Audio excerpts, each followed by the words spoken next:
Good evening, everyone. I'm going to try that one more time. Good evening, everyone. All right, I know where I am now. All right, my name is Amelia Cowens Taylor, and I am the Assistant Head of Communications for the North Carolina Museum of Natural Sciences. I want to welcome you all for being here tonight for the first in a series of 7 in our speaker series to support Race, Are We So Different? Thank you for being here.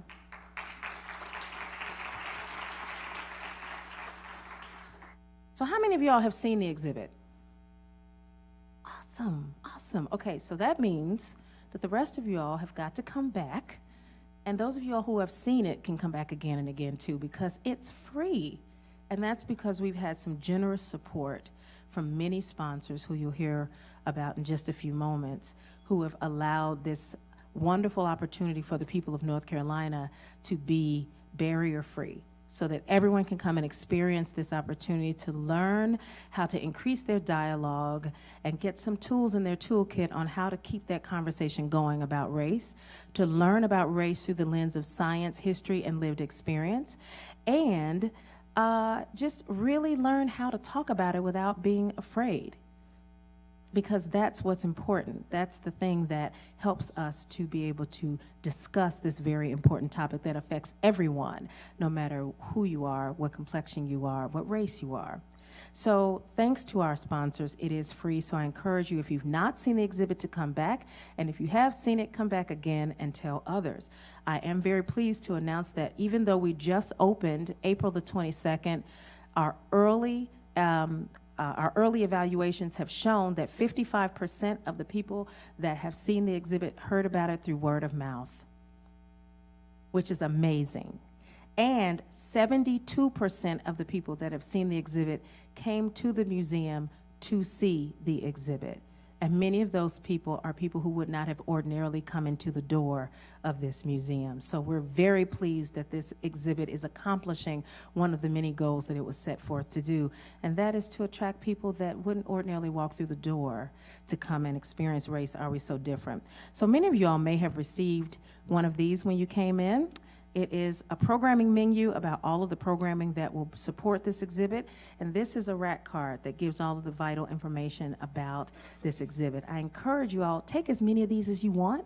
We painstakingly put them together for you as we were waiting for you all to come. So take many of these and go and share these with your church groups, your Girl Scout troops, your social and civic organizations. Go and talk about this exhibit. You can even contact us here at the museum, and we'll come out and do a 20-minute presentation about this exhibit so that you all can keep that word of mouth going, so that folks can come out and experience Race, Are We So Different?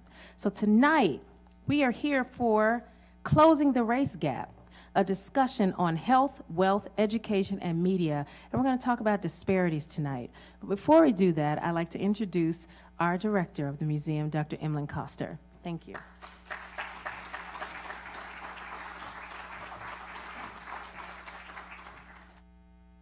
Good evening, ladies and gentlemen. Thank you, Amelia. It's a pleasure to have you all here on this unseasonably summer night in the middle of spring. Thank you. I, too, am delighted on behalf of the Museum of Natural Sciences that you're here for this first installment of the museum's summer-long speaker series to do with Race, Are We So Different?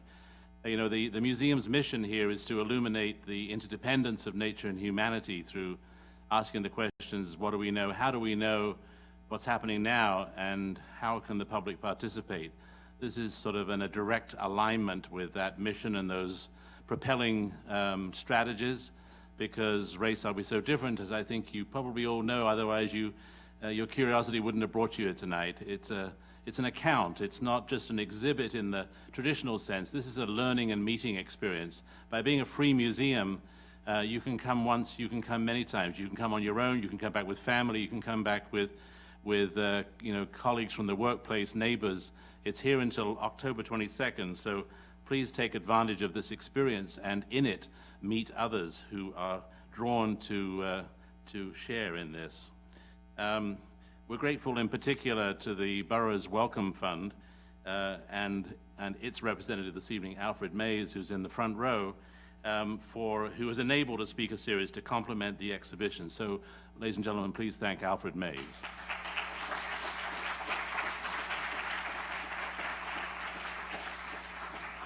Amelia just referred you to the colorful brochure which you all have this evening, and please take extra copies if you would like, that will acquaint you with the whole series.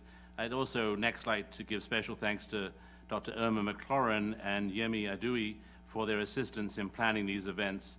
Yemi is a scholar at the A.J. Fletcher Foundation on his way to Harvard, and has been particularly helpful in bringing sort of a fresh perspective along with his colleague Irma McLaurin and our team, both from the community and within the museum. In addition to the Borough's Welcome Fund, ladies and gentlemen, the exhibition sponsors have enabled the museum, as you have heard, to be free, and that's very unusual both for us and as an experience along the 8 and 9 years that this exhibit has been crisscrossing the country. So access is very important for a subject like this. You may know that this Race Are We So Different, which is unusual in another respect. It's unusual that an exhibition for a museum is named as a question. Race, are we so different? The 99+% of our common DNA, and yet so much of a social construct which has complicated the matter in terms of perceptions. It's a project of the American Anthropological Association, the world's largest association of professional anthropologists based in Washington, with funding initially from the Ford Foundation and the National Science Foundation. It is fundamentally a science story, the biological reality of one race, and yet the complications of the social construct that it has become. The exhibition is presented locally, as I mentioned, by the A.J. Fletcher Foundation, with additional support from Duke Energy Foundation, the City of Raleigh, Wells Fargo, Z. Smith Reynolds Foundation, Blue Cross and Blue Shield of North Carolina, and the North Carolina Department of Natural and Cultural Resources, of which this museum is an agency. Additional programming support has been provided by BB&T, Duke University Center on Genomics, Race, Identity, and Difference, the University of North Carolina, the Triangle Community Foundation, Paul Green Foundation, and the North Carolina Humanities Council. The museum finally is very grateful to Capital Broadcasting and to WREL Fox 50 for its support of the exhibition, and we are also therefore very pleased that tonight's MC is the well-known anchor and reporter for WREL, Gerald Owens, who is now coming on stage to manage the proceedings over the next hour and a half and to MC your questions. So please welcome Gerald Owens, and also thank the sponsors, please. Thank you. Thank you very much. Thank you very much, Emlyn. You know, that 99.9% DNA figure that you tossed out there really had me thinking when I first heard that, because that means that you and I are basically twins. You know that movie with Danny DeVito and Arnold Schwarzenegger? Who knew it was real? It was real. All right, I'm Gerald Owens from WREL TV. I'm your moderator tonight. Welcome to the WREL 3D Theater. We're glad you all could make it. This forum tonight is being live streamed on WREL.com right now. You can't watch it unless you pull your phone up, but we encourage you to listen to this exchange of ideas and discussion tonight instead. I think you're going to really appreciate this. Tonight we will have a very important, thought-provoking discussion on how race has been used to create inequality and produce disparities in education, wealth, health, and media representations.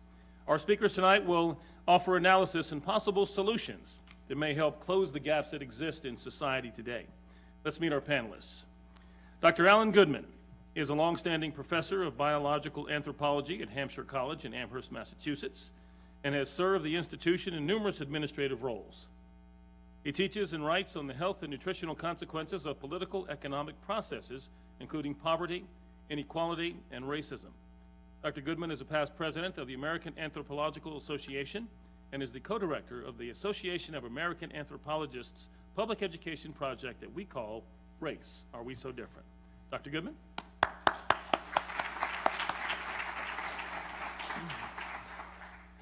Dr.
Me. For more than a decade, she has served as co-host of UNC TV's Black Issues Forum, a statewide public affairs program. Bullock Brown holds a Master's of Fine Arts in Film Production from Howard University and a BA in English from Northwestern University.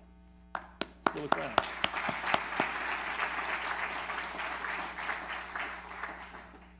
Jenna Bright is a program manager at MDC, or Management Development Corporation. It was founded 50 years ago to help organizations and communities remove the barriers that separate people from opportunity. She works on a variety of MDC initiatives that encourage communities and regions to develop and implement innovative workforce and economic development strategies. Jenna worked on the Pathways Out of Poverty Grant, a national workforce development program that targets individuals living below or near the poverty level to provide them with skills needed to enter the green job market, focusing on the energy efficiency and renewable energy industries. A former economist for North Carolina Department of Commerce, she has degrees from Howard University and NC State. We will let our panelists make brief comments, then we'll get started. But Jenna Bryant, thank you for being with us. All right. We would like them to make a 1 minute, give or take, statement, just kind of why you're here, what's important about what you bring to the table. We'll start with Dr. Flood, and we'll move this way around the room. Thank you. The theme, always so different. I would only have one comment to make about that. That we have generally thought of difference as being deficient. And I believe if we were to recognize that different does not necessarily mean deficient, that you can be different in any number of ways and yet be quite capable of making a contribution to society. So it is in that light that all my work and all my beliefs can be found. Hi. So much of my work is thinking about how communities can remove those barriers that separate people from opportunity, and particularly looking at racial and gender equity. So we know that the wealth gap is particularly steep. In fact, a 2014 Pew Research study found that the wealth gap between the average white household and the average black household is something like, it's a 13 times difference. The average white household is has $142,000 in savings and assets versus $11,000 for the average black household. This has been increasing drastically since the 1980s. But when I think about wealth, I think about all the things that you have to even achieve wealth. And so a lot of my work and the work at MDC has been thinking about how we build systems or re-engineer systems at community levels and state levels, and the state level, to actually think about how those opportunities can be achieved. And a lot of that is looking at economic mobility and what can contribute to upward economic mobility in communities. Thank you.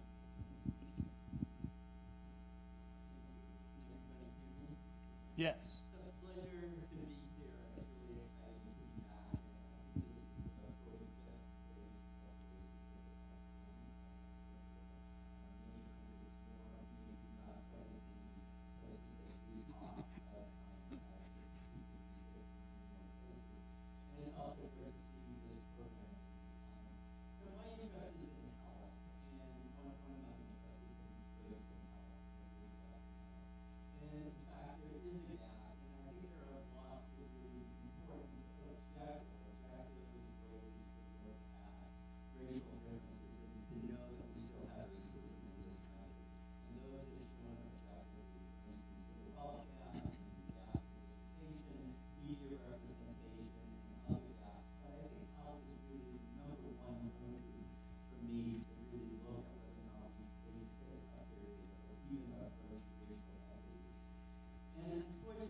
Good evening. I organize my thoughts on paper, so bear with me. I'm going to read what I wrote. So when I think about the impact of media on race, I'm reminded of how much we take for granted the impact of media on our behavior, our worldview, and culture in general. Because mass media, especially television, including the news, movies, and music, to name just a few mediums, are ever present, they often end up informing the ways we see and think about the world and each other in ways that we may not always think about or question. Consider that a toddler watching television may soon learn to sound out words based on the influence of Big Bird, Elmo, the Backyardigans, or Little Bill. That's potentially a positive impact. Conversely, though, a young preteen girl may develop a level of angst around the way she looks and even feel erased and unseen based on the characters that populate her favorite television shows. When asked why she doesn't like her hair or a particular facial feature, that preteen may not be able to track her concern back to the television show, but the impact is felt nevertheless. So it is with race and the media.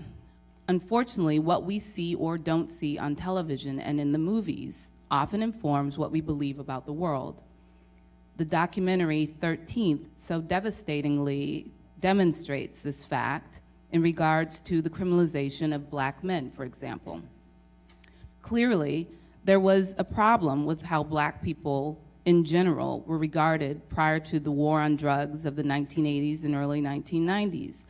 But the nightly depictions of Black men being arrested for drug sales and drug use for years on end certainly seared on the brains of the American television watcher with the idea that Black males equals criminals, pure and simple. And if you are someone who doesn't have regular intimate interaction with or knowledge of Black males, imagine how the idea that Black males equals criminals is reinforced. Media consumption without real life experiences to temper our tendency to believe that what we see on TV and in the movies is truth. I'm sorry, my screen is cracked, can be a dangerous thing. Add to that the fact that the average TV watcher doesn't question what they watch, but passively consumes imagery that could be and often is rife with stereotypes, simplifications, and downright negative propaganda, particularly in this era, and you have a recipe for disaster. We have to be smarter consumers of media and think critically about the images that are paraded before us, instead of accepting what we see and hear at face value. This shift in how we interact with media can have an impact on closing the race gap. Thank you very much. All right, I'm going to fire a couple of questions to our panelists, and then we'll open it up to the floor. I encourage you all to ask really nice, good, thoughtful questions. Don't be afraid. There's no such thing as a dumb question. We'll have microphones on both of these aisles for you to do that. I want to open this up, Jenna, with you. And if you all have been through and you've seen this exhibit, I saw it today, there is, underneath the glass case, is a bunch of stacks of money.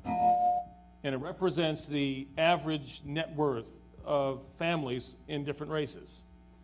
Now, that's just a general.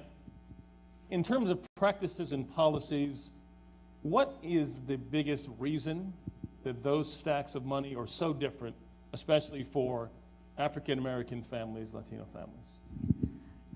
Racism, structural racism built into policies. When you think about the way that kids are, if you even go back to zero tolerance policies through the K through 12 system, right? Starting there, because it's a continuum. Our workforce, education, that's all healthcare, it's all part of an ecosystem in a community, and they technically should all work together. So if you think about zero tolerance policies in school that criminalize Black children, we're not talking about even adults, children, and funnel them into the criminal justice system, And likely those kids are going to drop out, or at least they're not in their traditional school system for a while. But the economic outcomes of those zero tolerant policies, long-term effects of those economic outcomes are striking.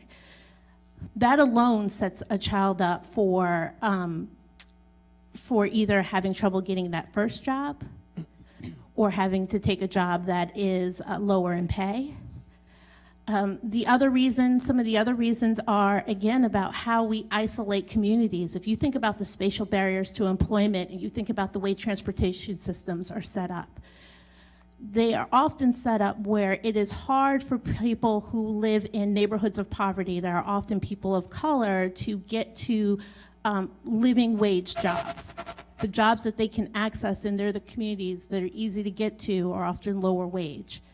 And then just the historical employment and wage discrimination that we've seen over the years for people of color in our immigration policies, regardless of what regulations we put in place. The fact that is that we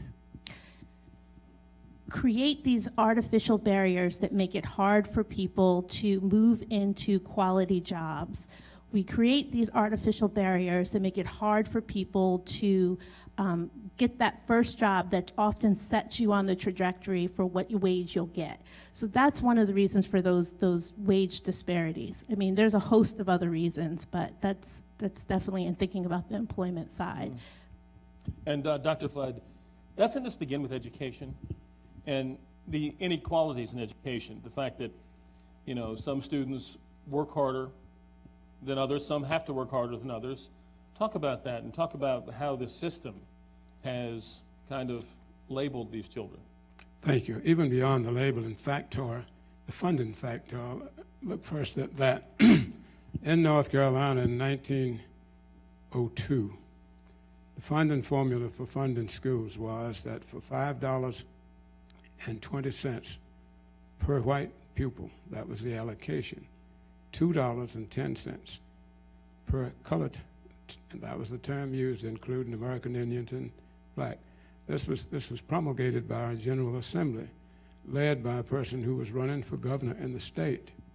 Add to that fact that the disenfranchisement extended into the political system, in that we began a poll tax, and around that same time, which meant you weren't going to vote yourself out of that disproportionate matter of funding, because the poll tax was unacceptable to most people who were barely making a livelihood, dirt farming, as it were, which is not a dishonorable thing, but tenant farming was the covenant, and you weren't likely to be able to manage a poll tax. Then we threw in the literacy test. And the literacy test was subjective. It depended on whether I want you to pass it or not. I'm asking the questions. And if the questions get within your range, then I raise the bar. And so African Americans were disenfranchised from participation in the political system, which is where the funding comes from. Now that inequity continues until today. It's not so pronounced as racial, but if you recognize the fact that the way money is distributed, it's still distributed on a per pupil basis, which means that the presumption is that you can buy the same thing for $1 in northeastern North Carolina, for example, that you can buy in Wake County. Anybody who's ever been to each of these knows that not to be true. I grew up in northeastern North Carolina, where I had to drive 60 miles to bowl on Friday night. I had to drive 20 miles to see a movie. I taught in eastern North Carolina, where to get supplies, which I bought out of my pocket, by the way, for my kids, I had to drive to Rocky Mount, which was 60 miles. So the inequity of funding was the fundamental premise on which then we perpetuate. Now, when it came to the educational capability, you pretty much get what you pay for in education, pretty much, and that's an oversimplification. But when you generate underfunding or disproportionately underfunding, and we call it equal funding, well, the greatest inequity about which I know is equality. I don't know anything more inequitable than equality. So you give everybody the same thing, notwithstanding what his or her need is, and we feel good because You had one and I had one. Problem is I didn't need one. I needed half one, you needed two. And so this is how we've perpetuated this consideration. And yes, it boils down to education. Today, it manifests itself in some we call achievement gap. But that's where it got started. I want to talk about health now. Dr. Goodman, you say racism, or at least differences in lived experiences, are the cause of racial differences in health, but aren't genetics also important?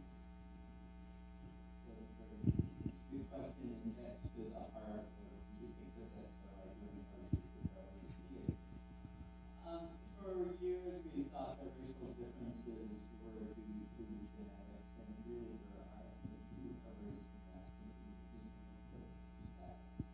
one is that we saw the differences, and in a circular sort of logic, well, there are differences that it couldn't be due to differences in treatment or education or housing or media representation.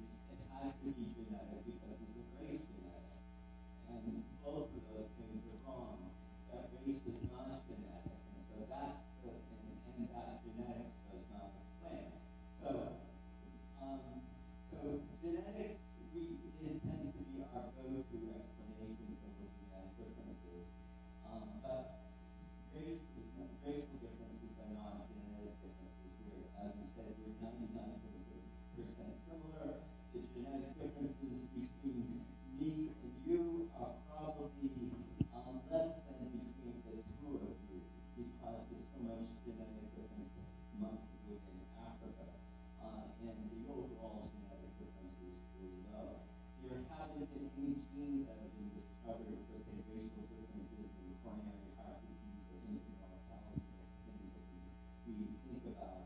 But what we have begun to discover is that lived experiences are important, and I'll try to give two quick examples to sort of highlight what we know about that. For instance, coronary heart disease and hypertension is very high in African diaspora populations.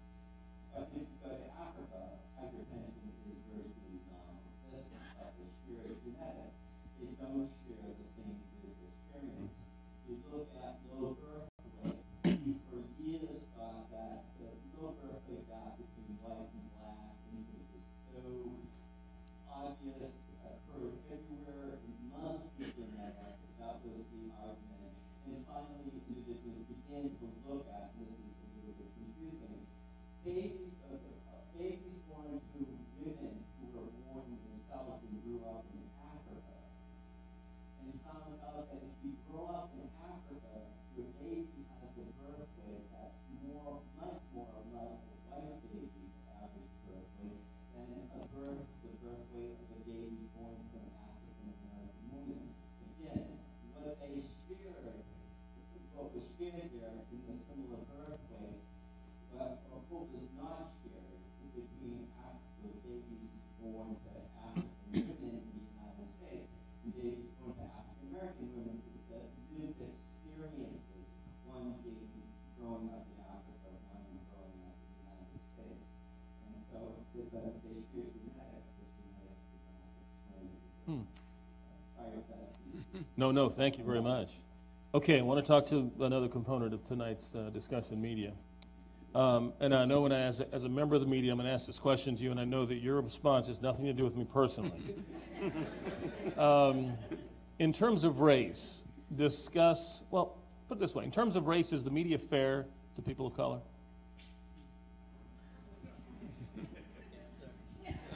Well, that's really a loaded question, actually. Go for it. This is why we're here. Yeah. I think that there is an effort in television, definitely, to be more representative of the diverse populations that exist in American culture. We can look at shows like Blackish, Scandal, How to Get Away with Murder. Oh my goodness, there's a show that it's like the first. Empire? Not Empire, although Power? Empire works. Empire also adds to the pot, but there's a show that features Asian Americans. Fresh Off the Boat. So these types of shows certainly demonstrate an effort to try and diversify the imagery that we see on television. I would dare say that sitcoms and dramas on TV go much farther in representation and being fair in that representation than the news. Because we still see a predominance of images of African Americans, at least, that are highly stereotypical. Give me an example. And I say this because, and I'll tell you something that happened to me personally when I was working for a TV station in Washington, D.C., but give me an example of what you think is a stereotypical portrayal of someone in a news program, in a newscast, where something clearly has happened. Well, so I have to kind of put in a disclaimer, because I think that oftentimes reporters perhaps do not think about the imagery of the people that they are interviewing. Right. So let's say there is a fire in a predominantly African American community that might be low wealth, and people have come out to see what is going on. And the reporter will pick someone in house shoes and rollers in their hair, and they will explain, what they've seen, what they're seeing. And there's nothing wrong with that person having rollers in their hair or house shoes on. But the problem is that again, the sort of, we have to think about the stereotypes that exist about African Americans, and we have to be aware of how we perpetuate those stereotypes, even if we're not trying to.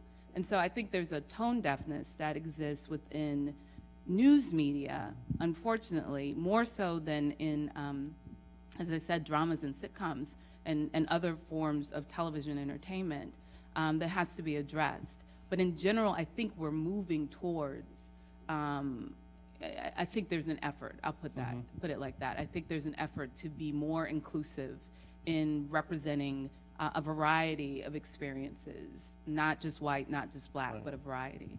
I know exactly what you're talking about, because I see these interviews. When they happen, I'm saying, okay, that's the best person you could have found to talk, in my head. But, 11 o'clock at night, people don't want to talk. The one person that wants to talk is the person you're talking about. It happens all the time. When I was working in Washington, D.C., the O.J. Simpson murder trial was still probably right before his acquittal. And our producer at the time used what we call over the shoulder. It's a graphic where you see the anchor, and over their shoulder is a picture of whatever the story is about. This picture over the anchor's shoulder was of O.J. Simpson, very sullen, very dark. To me, it looked guilty, and the guilt or innocence hasn't been determined yet. So I had a conversation with the producer. Is there another picture we could use that perhaps is middle of the road? Not the smiling O.J. running through the airport or with a football, but not the one that looks like, that says, I killed my wife and her friend. And she didn't even think about it. But, she used a picture that we had in our file. We had several. She picked one that happened to look like that. So we changed the picture. But anyway, my point is, you're right, an effort's being made to think that way. We just had a seminar at our TV station, true? You know that, what I'm talking about, where we kind of discussed the portrayal of minorities in the media and how we are all complicit in what our viewers see, and why it's important to think before you put either a mic in front of someone's face or you put something on television. And I want to remind everyone today that we're talking about race. It's not just black, it's not just white. It's all of us. Every single person in this room is part of this conversation we're having today. And I want to ask Dr. Goodman, short of eliminating racism, and you talking about health, because, and as you know, a lot of people don't have health insurance for whatever reason, okay? A lot of people have poor health. A lot of people have low life expectancy. for whatever reason. Short of eliminating racism, which would be beautiful in and of itself, are there ways to reduce racial disparities in health now?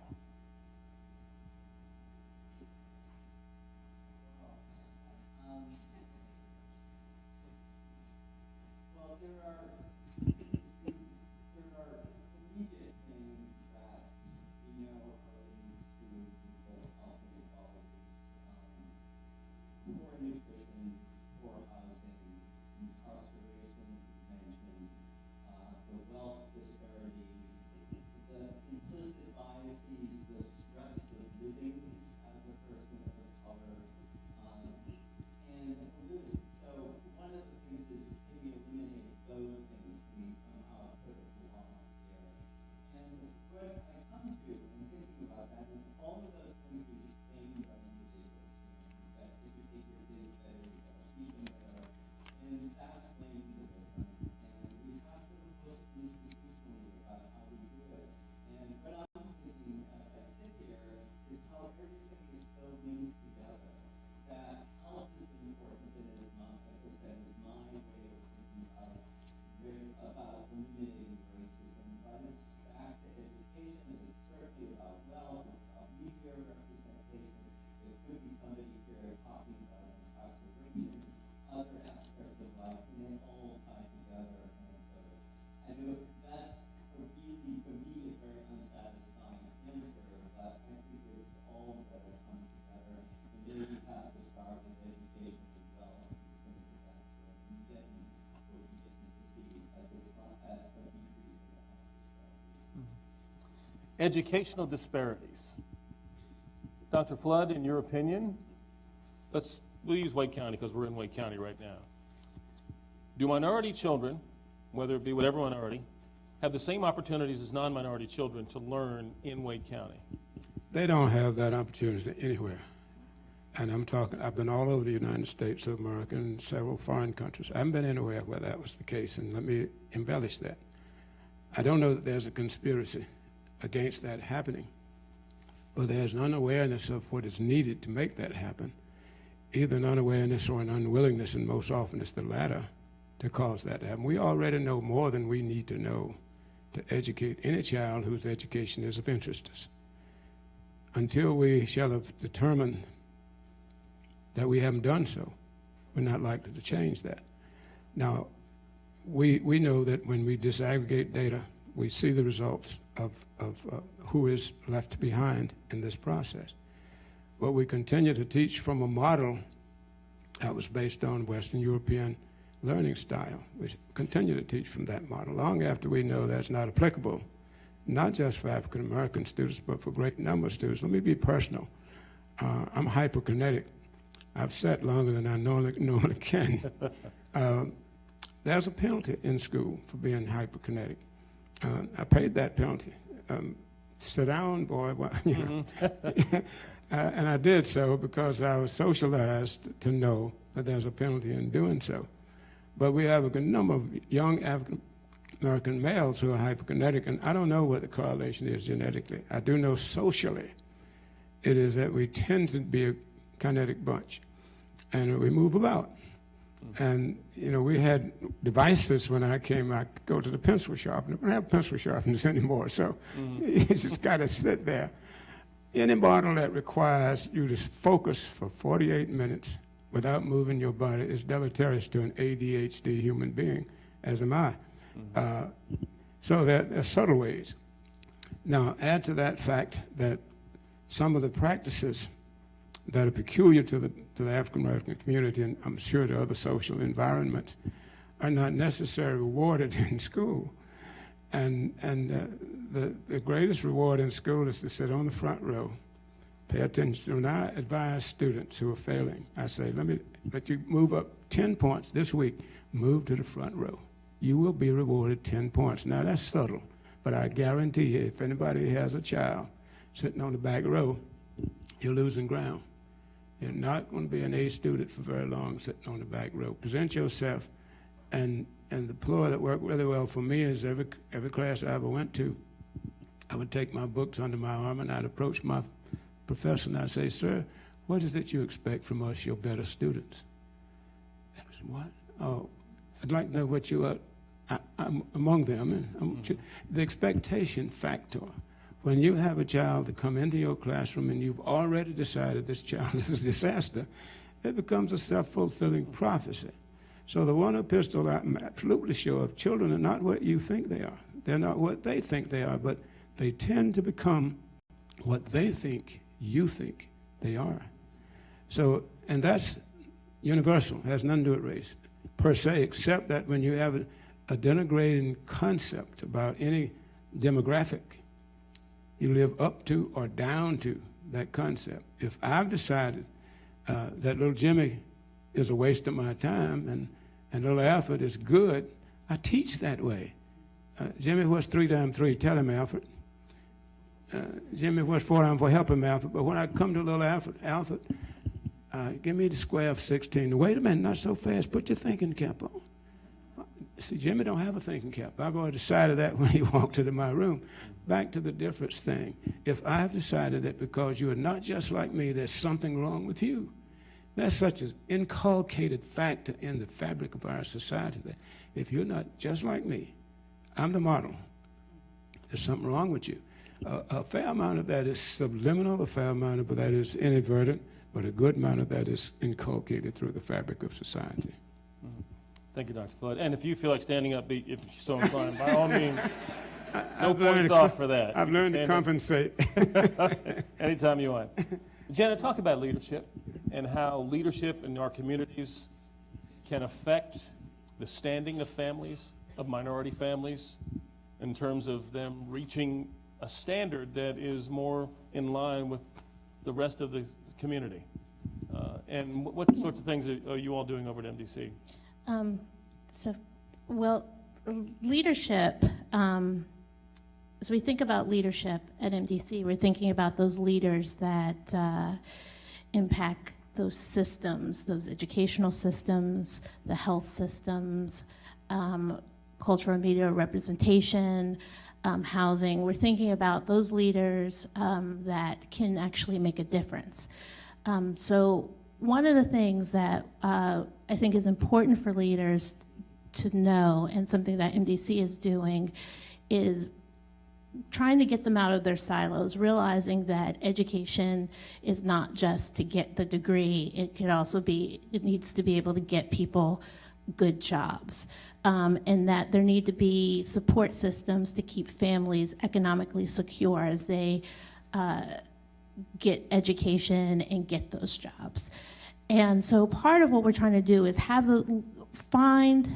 we actually having a cohort of 4 cities that are working across their different sectors. So we have government, education, community-based organizations, the criminal justice system, and often community philanthropic foundations to sit down and say, what do we know about how these different systems help move families up the economic mobility ladder? Because we know from, how many of you guys saw the research in the New York Times in 2013 about economic mobility from Raj Chetty and his group? So just to give you a little background, is that for children born in the lowest income distribution, the lowest income quintile, for most of the South, they have about a 40% chance of staying in that income quintile when they become an adult. So we're talking about intergenerational lack of mobility, the perpetuation of poverty across generations. And so programs, while great, can probably get a few people out. It definitely helps people beat the odds, but we're about changing the odds. And so creating those leaders that have those conversations with other leaders in their communities to change the conversation, to really talk about who's benefiting from those policies and programs that are put in place and who is not. We also want to change who's at the conversation, because those current leaders often don't necessarily look like the people that they're trying to help or serve.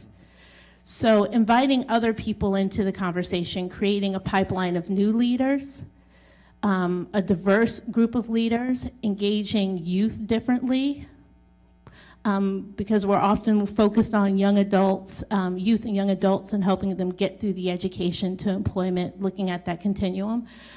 So we provide technical assistance, conversations with experts to help change that conversation and think about what engagement really looks like across your community with youth and young adults, with people of color, with employers.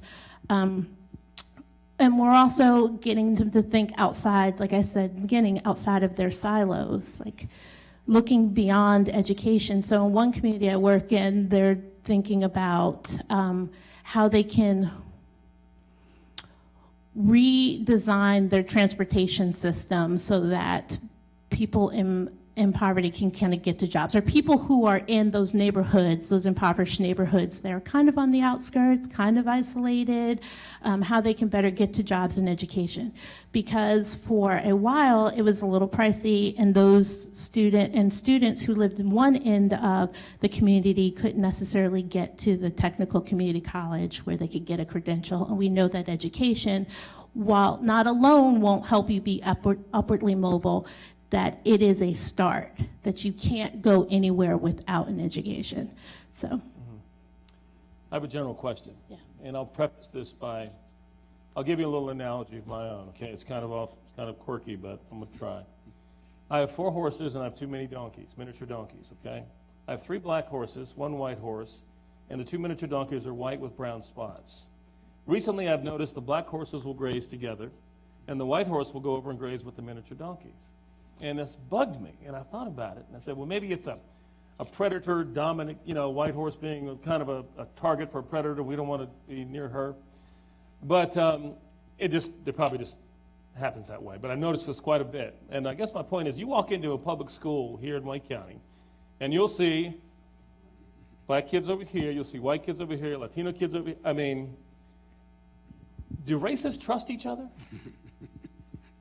I mean, do we trust each other to let them in?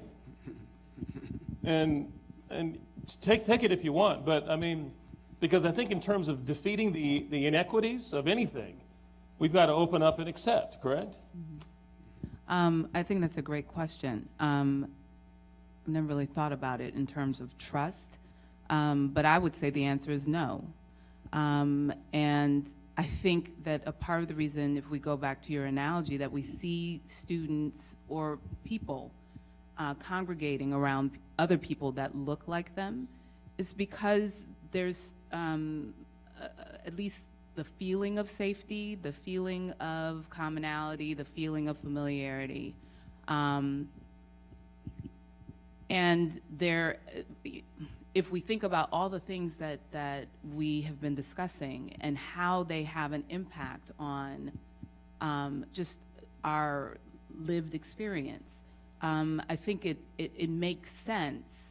It's unfortunate, but it makes sense that we're going to gravitate towards those who we feel know something about the thing that we're going through. The experiences that we are having to grapple with on a day-to-day basis. And then, we have to acknowledge that, at least in America, we have a white power structure that sort of sets the standard for the power dynamic that exists. And so I think that we will oftentimes see students who are of color congregating together. They may be black, they may be Hispanic, they may be Indian, they may come from other countries, but sometimes you will see that there is a grouping of people, based on the fact that they are of color. Mm-hmm. But it's not a simple thing. This is a very nuanced situation that we're dealing with, when we talk about racism, because there are all these different relationships that different races have to each other, dependent on, particularly in this country, how they got here. Mm-hmm. And so I think, if we just look at the white-black relationship, that's rife with conflict and tension because of how black people were brought to this country, and the fact that that has not yet completely been addressed, acknowledged, dealt with, resolved, and I could go on and on. So yeah, I mean, I think that we're talking about there are a whole bunch of different factors why we see that sort of congregation. I've going had a on. lot of non-African American people tell me, it was hundreds of years ago. Why is it still a problem? People still believe, or they believe really, honestly, that it's been hundreds of years. What's the problem? I think one dimension of that is the fact that when we live in monolithic structures, as we tend to do all over the country, we promulgate the society of that culture in which we live, whichever that is.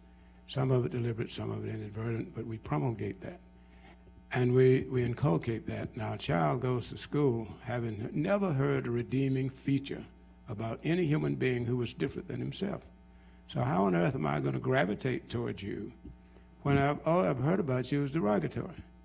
I ask the children this, that's why I know, because I work with children all the time, and I ask them this kind of question, and they're open about that. They haven't been told don't talk to her necessarily. They've been cautioned, and if nothing was said, and I never heard a redeeming feature accorded to you. My common sense tells me to be very cautious about my interaction with you. Look at a kindergarten. You don't see that happen in kindergarten. It doesn't happen in first grade. It doesn't happen in second grade. It happens after the inculcation factor has stolen your discretion. You no longer have discretion. And if we were to remove that inculcation, that's the root of it. Well, we begin, as we think, in the protection of our children. See, and so you know it's not peculiar to race. It's peculiar to social behavior. It has to do with economics. It has to do with some of these other factors. Poor kids don't play with rich kids. You know, it's really, all the rich kids get together and all the poor kids get together, and those who we don't know whether they have money or not, we call them middle class people, and all those get together. And we talk about whoever is in that group that we are not a part of as though they were some sort of rascals.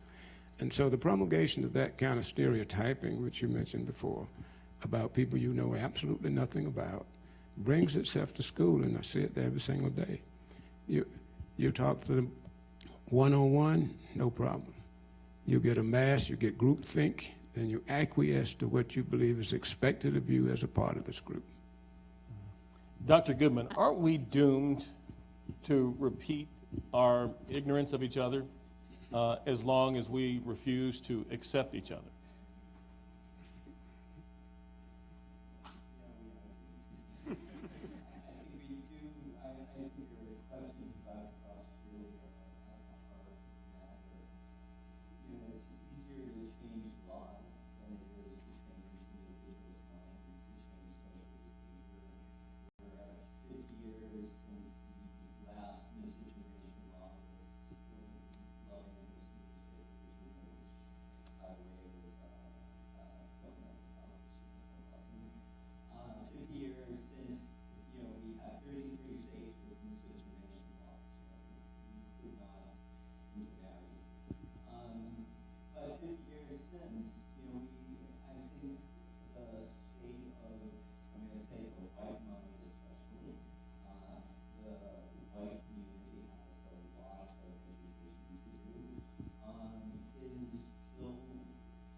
I want to encourage our audience members, if you have a question, by all means, raise your hand. We'll get a microphone over to you.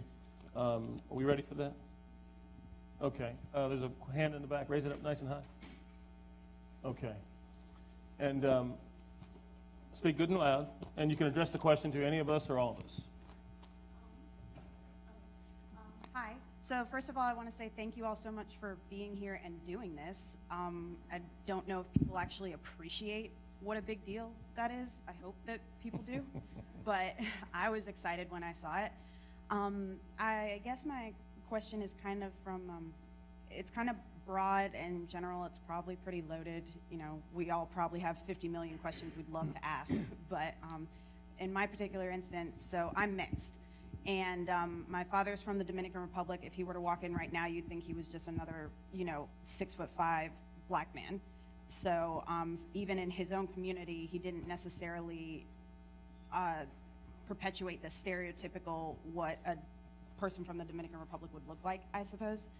And then my mom's side of the family, mostly Caucasian, German, etc. From that perspective, I wound up losing a really good personal friend in high school who was kind of on the crux of embracing her black womanhood. And I thought it was awesome. And I didn't think that there was anything wrong with it. And I encouraged it until she started saying insensitive things regarding white people, which I feel is kind of,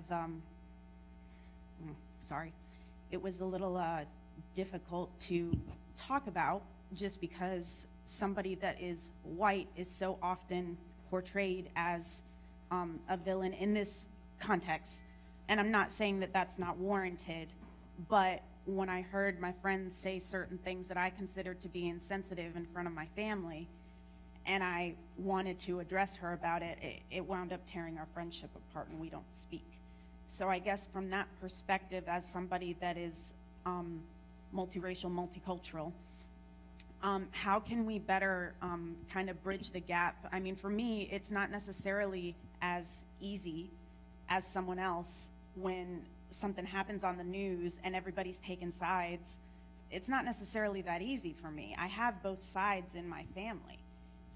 So that was kind of my question as far as how to kind of approach it. I have a question quickly for you. Do you feel like you have to pick a side? I don't personally want to pick a side. I feel like I get pressure to pick sides. She's not unlike a lot of people in more and more every day. The Browning of America, if you will.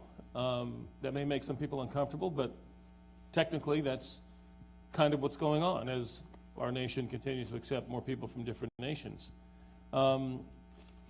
Is there a role for educators, clergy, media in kind of addressing her question, her plight? Or is this something that, we have to answer within ourselves? No, there's a role. The role is fairly, well, I don't like to use the word simple because that suggests if you didn't know, you should have. And it's not necessarily true. But there's a paradigm that addresses that. And the paradigm begins in this way. Learn all you can learn about people who are different from you in whatever way they're different. Doesn't matter. This is at the forerun of a friendship, way before you get so embedded that you have to be pro or con. Learn all you can learn about the way in which they are different. Then when you shall have learned, compare what you previously thought to what you now know and discuss that. Talk about it. And then thirdly, begin to act on your new information. Forget about what you heard through the stereotypical sayings and what was passed down to you by the people you most well trusted and respected, and begin to act on what you now know. Fourthly, begin to be public about your behavior.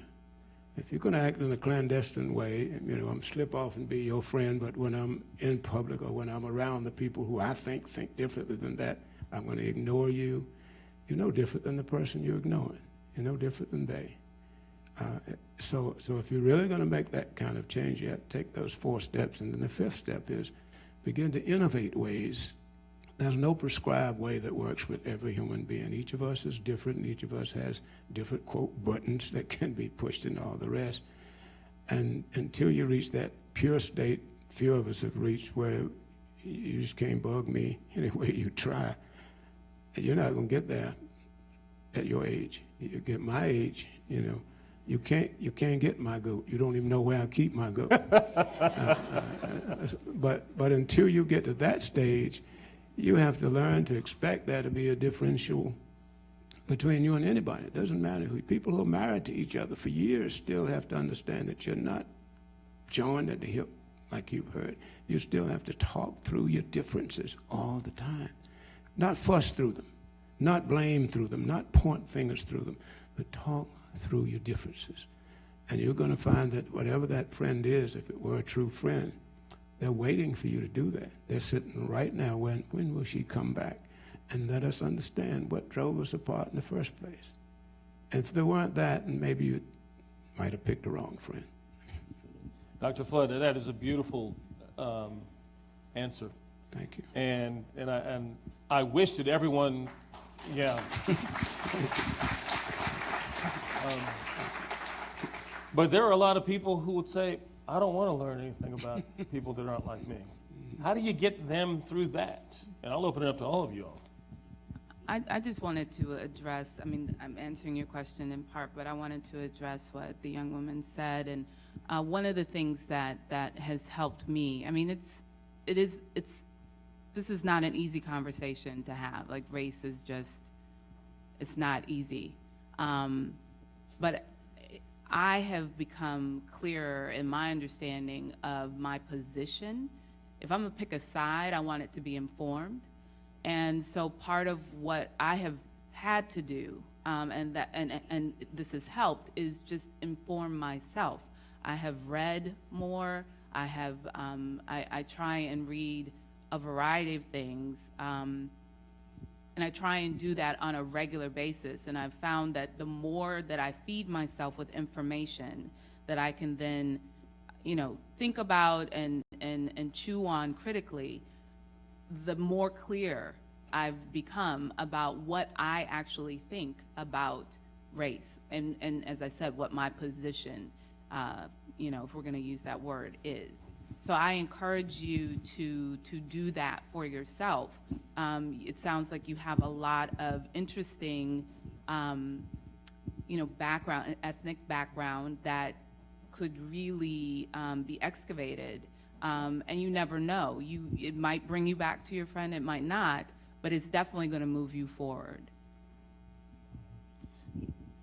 Can I also? Yeah, Dr. Goodman, absolutely. You're getting all four of us. And because it's a really heartfelt and important question, I think, that you're asking. And yeah, I mean, I'm thinking about, you know, that you are in a important position potentially as a cross communicator, a bridge. And so maybe to think about embracing that, and maybe that friend will eventually come back. And then I'm also thinking about that all of us are essentially mixed, and it's a social construct that puts you in this box, and to realize that society is sort of putting you in this box of being half of one essence and half of another essence, and there are no essences. And the other thing, I guess, I hear a lot, and I live it too, is that individuals who say grow up in this particular moment say, oh, we have voter rights acts and we have affirmative action and all of that stuff, and why do I get blamed for that racial inequality in health and education and all of that stuff? But whites do have power. Look at the picture of our number 45, approving that awful health care act. You can say his name. Yeah, no, I'm not going to say his name. I can, but I don't. I choose not to. It's a white power structure. Nobody can deny that. And so, with that, we live in white public space, and we have to acknowledge that and not feel guilty about it, but work with it and do our best to try to see the other side.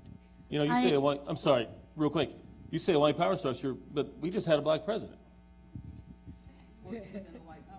And a lot of, from what I understand, and I'll defer to my colleague in the media and the two of you, but there seemed to be a lot of backlash about that, and maybe we weren't quite ready for it. Natalie? So after the Freddie Gray incident, I had a falling out with one of my white friends about race. And we did the emotional conversation that didn't go anywhere. We waited a couple of weeks. And then I sent, which is actually, I noticed it in the display, the invisible knapsack document. And we talked about that a little bit. It has been, we're not great friends. I've seen him once or twice since then. But we can have discussions about race now. We had discussions after 45 was elected, and we talk about what that means. So after you get through that emotional piece, I think, doing reading, maybe reading together, and just saying, like, we're gonna talk about what this means to me and what this means to you. I don't know that you guys will be best friends again, but that may be a way to have the conversation. If anything, it's good practice for you to have those difficult conversations in the future, because they come up all the time. And difficult conversations, and you all would probably agree, is the way we get past obstacles, is the way we heal. That's why they're difficult. Because if they weren't difficult, we'd all be hunky-dory and everybody, you could say 45's name. And, but I want, again, we have a question over there, sure. I had a question about this, the internationally accepted view of black being bad, because it's not just here, it's all over. You can go to South Africa and see the hateful and oppressive nature of apartheid, what made Jim Crow look like a really nice uncle. And even systems in other nations where there are already brown people, the darker the person, the worse the treatment. And I'd like to get your insight on that. It's not a United States thing, it's a universal, international phenomenon. I mean, I think we have to acknowledge that slavery didn't just happen here, and that black people were currency, and it was free labor.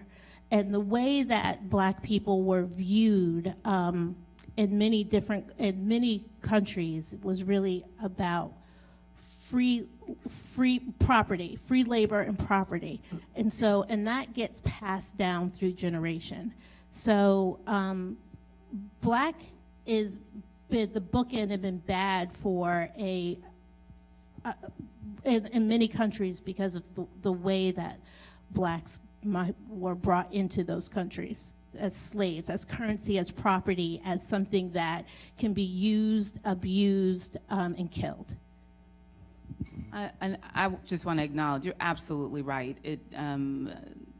Race politics, where the blacker you are, the worse you are regarded, exists all over the world.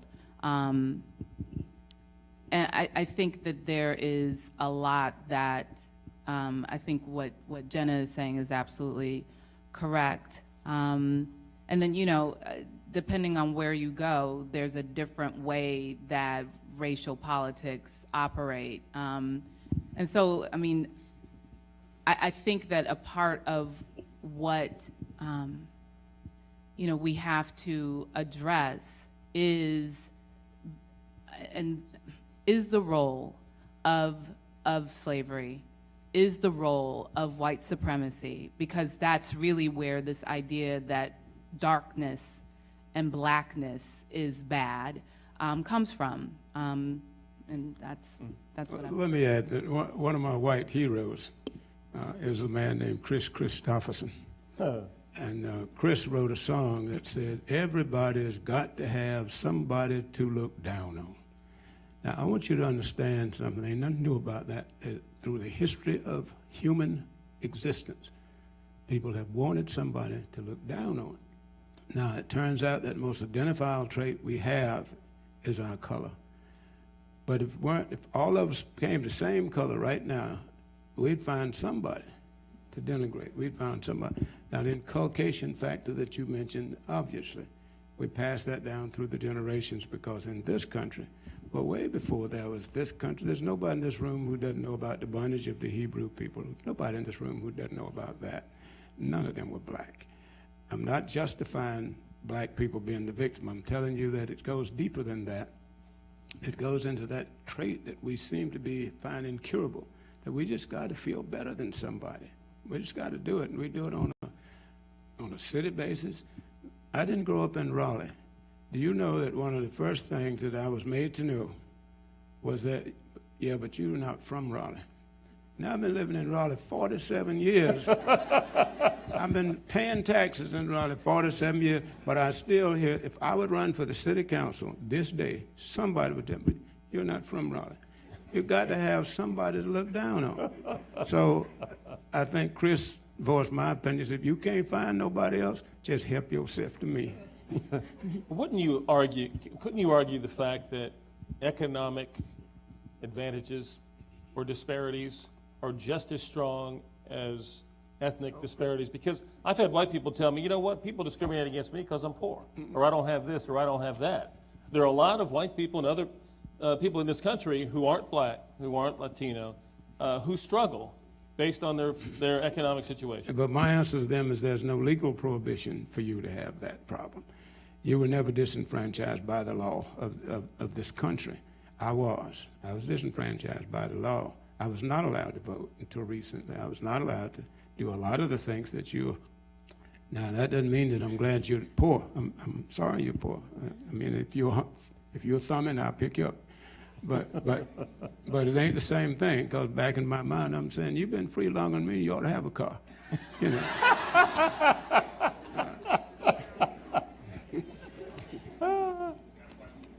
We have a question over here. Two comments. The first is something that I think everyone should have taken away if they actually went through the race exhibit, and that is, how did Barack Obama become black? In the sense that his mother is a person of European descent. He was actually raised in European American culture. He went to school in Hawaii, which is about as far away from North Carolina, Virginia, as you can get. So he's quite different from the experience of most of the people who are the descendants of chattel slaves in North America. His father was from Kenya, in the same way Arnold Schwarzenegger's father was from Austria. But because of our racial blinders, all of a sudden he gets lumped in with people who have both different genealogy. In fact, we know that he shares more genes with Don Cheney, okay, than he does with the average African American. Second point, about economic disparity.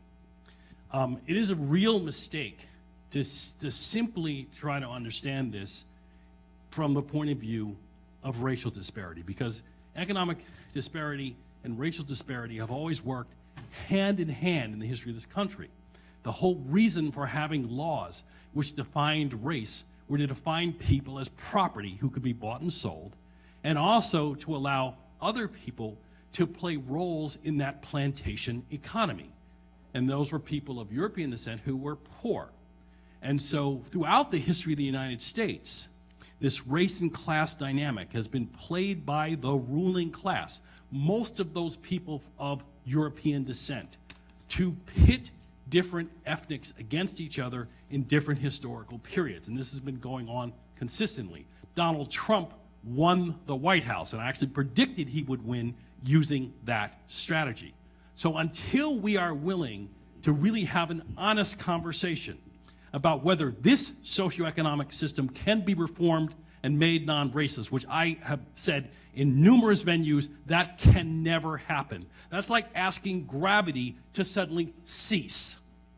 And if we're going to do that naive approach to addressing anti-racism, we are going to fail every time. This socioeconomic system, by its nature, must be racist. And so if we want to get rid of racism, we have to change this system. I Thank think you. that's Totally agree.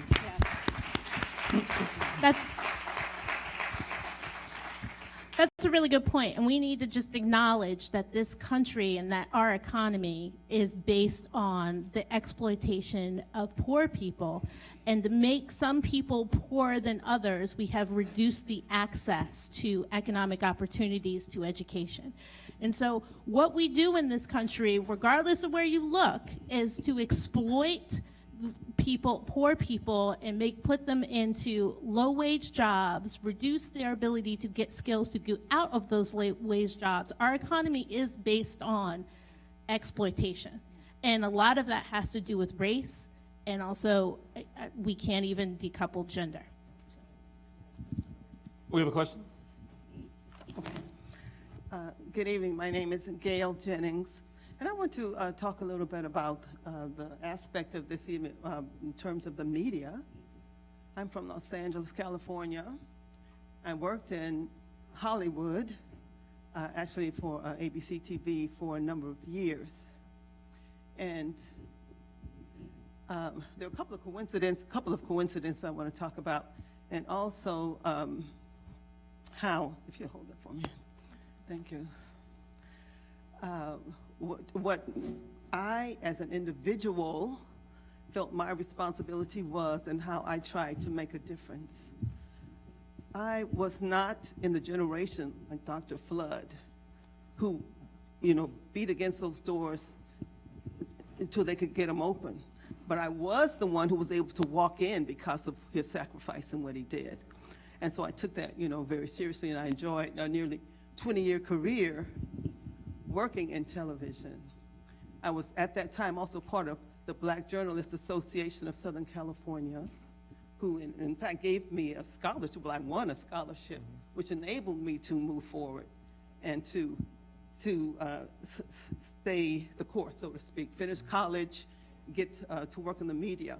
And as members of that group, the journalist group, we talked about issues like, the lady with the hair curlers and whatnot. And so we had camera people who took it upon themselves to make sure that the voices of the neighborhood were heard. We had ways of raising money to give to students so that they continue their education too. It might seem like a small thing in the scope of all that we go through, but it's got to be as much the individual as it is the policymakers who are making people feel included, encouraged, supported, so they can move forward. Now, one coincidence is last week, Scott Mason, the Tar Heel Traveler, came to interview me, and I'm actually going to be in the segment tomorrow because I make jewelry from 35mm film. I actually make film earrings, and I sell them. And I just missed seeing I didn't make it to the video, but that's another story. I came to meet you, to thank you, and I'm really happy to be here. Just 5 years here in North Carolina from California. Thank you for your comment. That's that 99.9% going on here. She brought up a good point. They're providing money and mentorship to young people. And I'll ask you, Dr. Flood, if we do see some progress in the future, it's going to be with the young people, isn't it? Because aren't things better than when you grew up? Are they better now than when you grew up in northeastern North Carolina? I would argue that they're tremendously better in a way that I've seen things I never thought I would live to see. One of the problems, however, as a result of that better, is that in what was then I wrote an article a little while ago, the title of which was, When Did the Hood Become a Bad Thing? Well, the hood became a bad thing. It used to be a neighborhood. But when the neighbor moved out, it was the hood. Now, I still live in the hood. I live in southeast Raleigh. I live there by choice. I've got enough credit to live anywhere I want to live. My point is this. Not being arrogant. I'm just saying, I want the kid who lives down the street from me to walk out of his door and see a man he can respect, who hadn't robbed anybody, who hadn't stolen anything, who is respected by most of society. And I want him to say, I want to be just like that one of these days. That is what we're losing. We're losing one of the good things that happened became a disadvantage to the black community because of the brain drain, if you will. Durham used to be known as Black Wall Street. Black Wall Street. Hayti and Durham was one of the most wealthy parts of the United States of America when I grew up. When I went to North Carolina Central, back when the earth was cooling, business people galore up and down that street. Now, you know, it doesn't exist. So the brain drain, part of which came from all the work we did to desegregate society. Now the message is this: move wherever you want to. Don't take your soul with you when you go. Don't take your soul. I fought for you to live in North Raleigh. Go on over there and live, but bring your soul over here where these black kids need to see once in a while somebody who is not with their hands behind them, handcuffed on the evening news. They need to somebody who has made progress. They need to see Gerald on the evening news. And I talk about him, you know, everywhere I go. Have y'all seen the evening news? He came missing me, you know, taller than everybody there. You know, I'm serious when I tell you, we have not done all that we can do to help our young people know the great initiator is possibility. If I don't see you on there, I don't think it's possible for me to be there. When I became Associate State Superintendent for the state of North Carolina, I'd never seen an Associate State Superintendent of any state, black or white. Not everybody's going to have enough creativity to say, I belong there. I belong there because I'm good at what I do. But I was blessed to have a community that I grew up in, a little old Pitland community, fewer than 1,000 people who said, boy, you can be something. You can be something. And when I'd go down to the juke joint, they said, get out of here, son. you can be something. You can be. We don't have that the way we had it. We don't have neighborhoods. We don't have communities the way we did. We don't have a defined set of advocates for our children. So some of it is school, but a whole lot of it is community. And I'll conclude with just one thing. The most segregated institution in this state is the church. It's the most segregated in this state. It's probably true in yours, wherever you come from, too. But if the faith-based community doesn't see anything wrong with this, it's not going to change. Because they're the most powerful voice. They're more powerful than yours on the media. They're the most powerful voice. There are people in this community who believe if their pastor said it, it is truth. And until that changes, that's where we've got to work at. We've got to start using what is available to us to make this situation a better situation.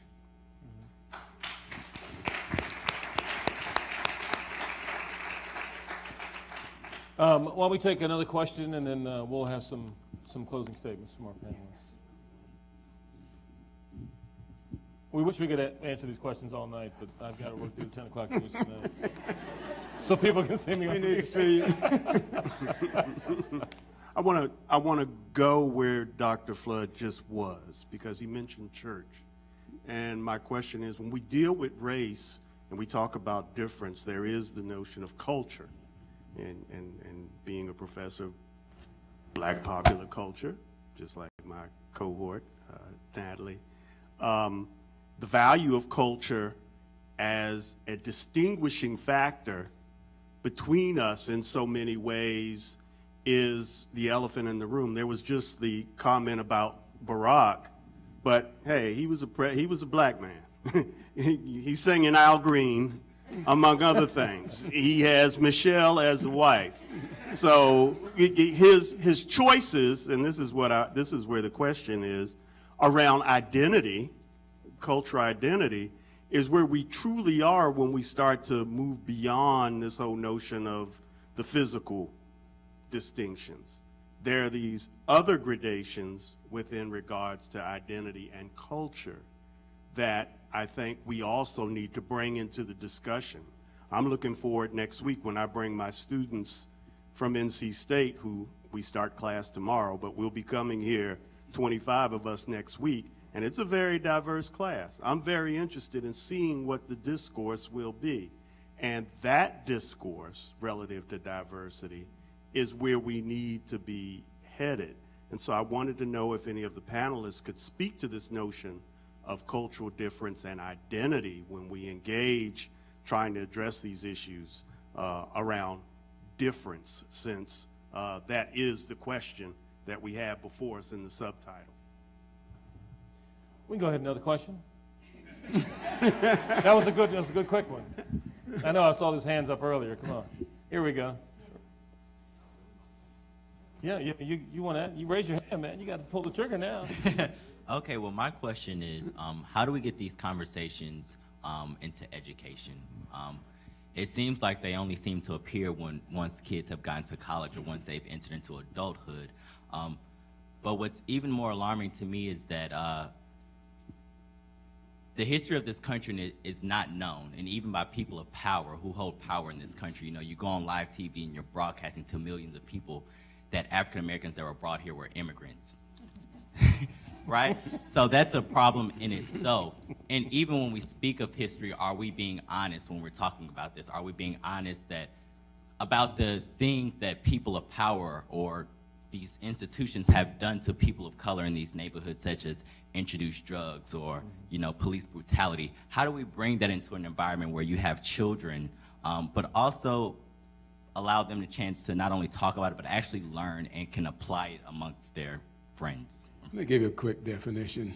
Broaden your concept of education. Don't confuse schooling with education. I've been to school somebody every year since I was 5 years old.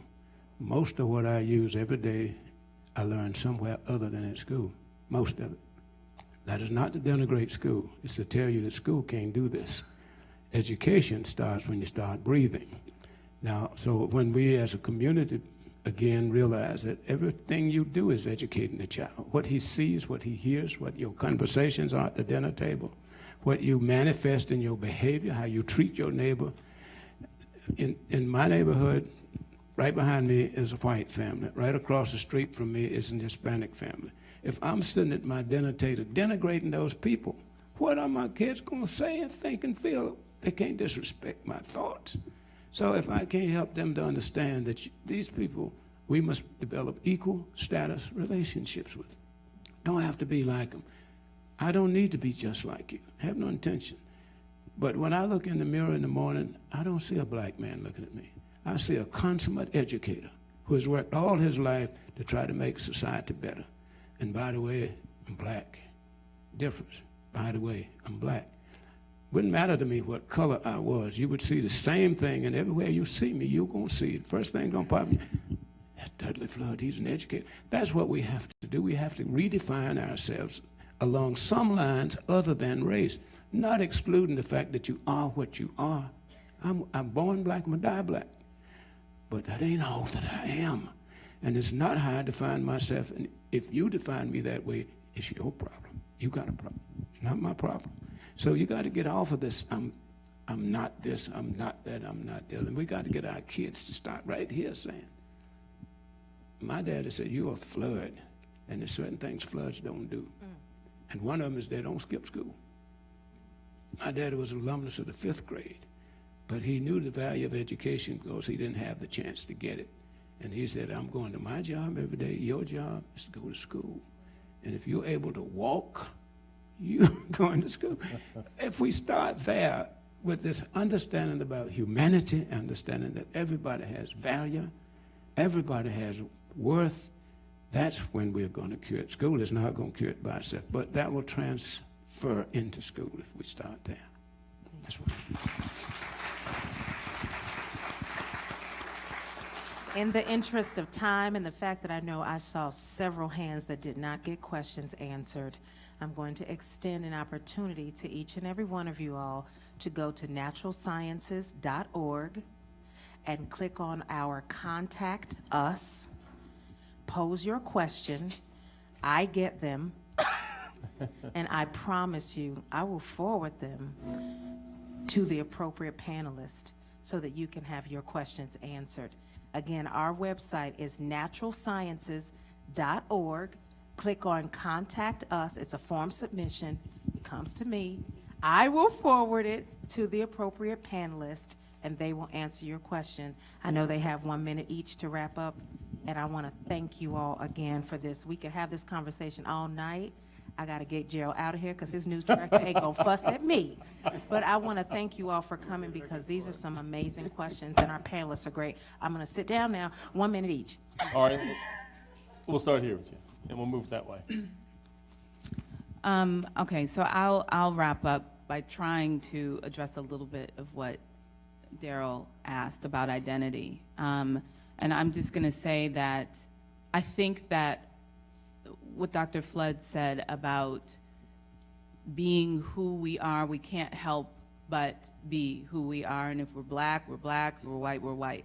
I think that part of what we have to address moving forward in order to close the race gap is to recognize the value and the significance of our racial identities. I think that there is a value in knowing who I am as a black person, especially in the face of all kinds of propaganda, I'll use for lack of a better word, that seeks to tell me that I'm not worth anything. So I think that there is value in that, but I do think that we do eventually, I don't know when that's gonna happen, but at some point we are gonna have to get past this sort of nationalism that you know, absolutely, I think we're right in the midst of, especially because of who's in office. And at some point, hopefully we'll get there. Thank you all for being here. I think the only thing I'll end with is very similar, is trying to make the connection a little bit clearer between identity, culture, and power that Dr. Graves brought up and others. That I think we think about choices of identity and cultural affiliation as sort of in our own control, but there's really a larger structure that shapes all of those decisions. And I think we need to acknowledge those and fight against them and be conscious about them. I got one. Thank you, though. You know, race didn't, it's the idea of race and the bookends of black and white and however people became white, or, you know, when people moved through those bookends, that didn't happen overnight, so it's going to take a long time. But what I would encourage you to do, and what I'm trying to do, is think about what if, going forward, what do I get for being black? Or think of what do I get for being white? Or what do I get? Think about what you benefit from, because we do operate so often from disparity. And because we often think of white as the norm, so for those of us who are not white, we're always thinking of what we are not, what we're not getting, what we're not. But start thinking about what do you get for being who you are? And I think that's true across the spectrum. I think it's true for white people to understand kind of what white privilege is, how policies affect them differently. And I think it's true for black people too, and probably for Latinos, to think about what you actually get. So looking beyond the disparity, looking beyond the negative, and thinking about what you actually get and focusing on that a little more. All right, Dr. Flood, bring us home. Very quickly, I want to deputize each one of you and certify you as a teacher. I want you to be a teacher, because the only way this is going to ever change is through teaching. So if each of you leaves here and just share the knowledge, if it's limited to what you've gained tonight, which I'm sure it isn't, and you're willing to share it publicly and act on it, we'll get there. Nobody could ever be a teacher who wouldn't believe in their heart that if we knew better, we would do better. Well, fantastic. Thank you, Dr. Flood. And I want to give it up for Dr. Dudley Flood. Dr. Thank you all for being here. This has been a wonderful discussion. And I encourage all of you, if you haven't seen the exhibit, do so. See the exhibit. You may need to see it twice. Go into it with an open mind. You're going to ask yourself a lot of questions while you're in there, and you can answer some. But it's absolutely a wonderful experience, and we hope you'll take advantage of it. Thank you, Museum of Natural Sciences. Owens. And I want to encourage each and every one of you all, in addition to seeing the exhibit, to book a cultural conversation for you and up to 25 friends, strangers, group members. They're absolutely free on the weekends, on Saturdays and Sundays, but you have to reserve a space. Cultural conversations throughout the run of race, free on Saturdays and Sundays. Go to the website. Thank you.